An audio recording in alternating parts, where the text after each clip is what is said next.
Hello, hello, hello. It's Quinn here with PTSD, While Black. Just doing a little bit of a check in today. Um, I learned a very important lesson today at the car wash, and it just reminded me something of being able to trust the process of what is happening in my life, being able to trust the healing, being able to trust the growth that I've had. Hi there. Being able to trust that I can learn, I can grow, and I can eventually be able to do more instead of staying stuck and limited. So today I took the car to get it washed, and I have like this, monthly membership pass to get the car washed. Thank goodness. And finally took it in. And I hadn't been in a minute, and the guy was trying to direct me to line my tire up, and I had to trust that he was telling me to come forward, that my tire was lined up. It's for this little track where it will grab onto your wheel and to be able to pull you through the car wash, and they'll pre-rinse it and pre-scrub your car, and then you'll go through the regular car wash. Well, I was distracted this morning, and I had my foot on the brake, like holding my foot down on the brake. And so the car's like boom, boom, boom, boom, boom, boom, right? and the guy's like, take your foot off the brake, get in neutral. And still had my foot on the brake. And then I switched into drive, and I was like, oh my God, I'm coming so close to the next car. So get it out of drive, get back into neutral, get back into neutral. And I had to learn that today, because like it went in drive, it skipped some of the sections. Like I got soap on me, but I didn't get it all rinsed off, and I'm just like, oh, had to go back through, and trust the process again. And hey, car got extra scrubbed, got extra soapy, but I had to trust the process, that these people know what they're doing, that there is a system in place, that I can take my foot off the brake and not be afraid, and just be able to go with the flow of what is. And that was just a big lesson for me, because I see my trying to predict or control outcomes is not trusting a process. My staying stuck in fear isn't trusting the process. It's instead abandoning possibilities, abandoning opportunities that are available. And I am learning that once the path is laid before me, then I just need to take the next indicated step versus staying stuck in my fear. And I am learning that I need to check in on what are my motivations in the moment. What's motivating me? Is it fear that's motivating me? Because fear is where I'm relying on my finite self versus relying on God. And I bring this up because I talked to a friend who also lives with chronic pain and chronic illness, and she was having a hard time. And I didn't want to sound so trite, but it's like when you go and talk to a doctor who really doesn't pay attention to what you're going through, they just tell you to, oh, get over it kind of thing. That just compounds the trauma and the anger and the hurt and the fear of that my body is not working right. And I early on in my recovery was tending to go on and blame my body and shame myself that I couldn't figure it out, that I couldn't take the next right steps, that this medication wasn't working, and I couldn't make it happen. But it was going to take the time that it needed to take to heal. And part of the process of healing is also having supportive people around you. So if you're paying a professional to treat you, and this professional is not respecting the journey that you are going on, it's okay to change professionals.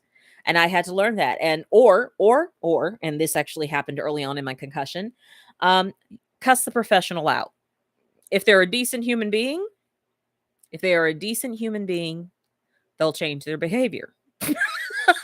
And that's actually what happened with me and my doctor, because she was just treating me as an object that was like the next thing coming in line. And I'm like, no, I'm a whole human being. I want to heal. I want to be ready to go back to work. I want to work. I'm actually someone who wants to work. And I had these limitations and memory lapse, and I was having the seizure-like episodes much more frequently. And I had to get frustrated to the point that she could see I was a human being that had needs too. And that's just it. That's just it. I'm learning part of this process for me, part of this process of growth is first that I honor what my reality is. I honor that there is a process of healing, that I trust a process of healing, and that if something is going against that process of healing, that I need to speak to my needs.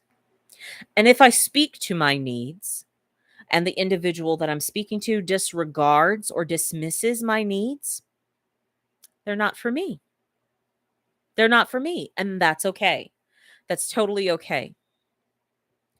And if they do respect my needs, I'm learning that I have a responsibility in respecting this person as well.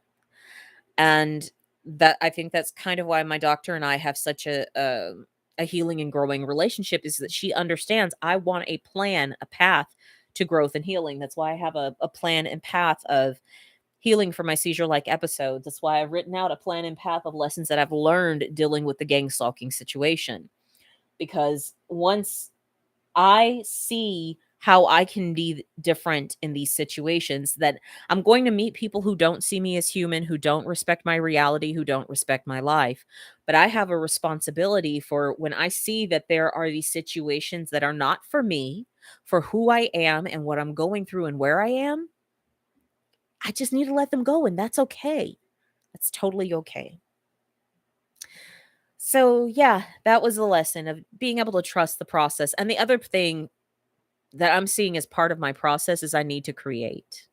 I need to create. When I was talking to my friend, she's like learning the guitar, but she can play, oh my God, it's not the clarinet. Um, the flute? God, I don't remember. Oh my God.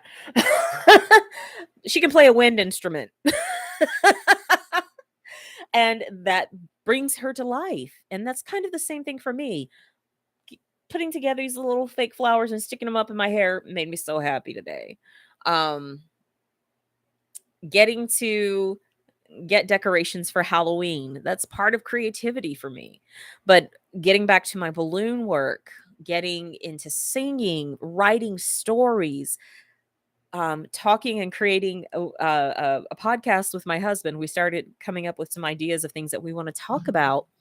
And we actually posted our first like intro video because we were testing sound and stuff. But these are all things that allow me to be fully present in the world, that remind me that I have value, that I have worth, that I can contribute in some kind of way. And there are so many times where there are people who want to tell you you do not have value, that you do not have worth, and that you do not contribute. And that's okay. Those people can be that way, but they're not for me. There are other people that might like someone telling them that they have no value or worth and they can't contribute. And maybe that pushes those people to try to do harder, better, maybe. And that's great for them, but it's not for me. And I'm learning to accept what is not for me and to go with the flow of where I am now, where I'm healing. And maybe if I could someday heal beyond the brain injury, and the neck injury is really bothering me today. But if I can heal beyond my spine injury and my brain injury, I can be one of those people that can just take that criticism or judgment or being pressed down and go, yeah, I'm going to just eat it and run and make things different. But right now I know it causes me more stress. And I don't need more stress. I need to respect where I am and to love the fudge out of myself. So I think I'm going to do that. I think I'm going to do that and just trust the process of healing. And I'll take my foot off the brake and take a chance and see where things are going to go, how things are going to grow, how they're going to move forward. So, yeah, that's my check in for today, and learning I got to trust that the divine has me. She's guiding me, and I'm going to be okay. That goddess knows what's best for me. And also to give those people who are judgmental or who are oppressive towards my healing or my growth, I got to give them to the divine. And because I recognize that the divine is working in their lives in her own way, in her own time. And it's not my job to fix, control, change anyone else's mind. It's not for my job for me to fix, control, or change anybody else. And I'm learning to let that go. But I do have a responsibility to addressing me. All right. Until next time, friends. Peace.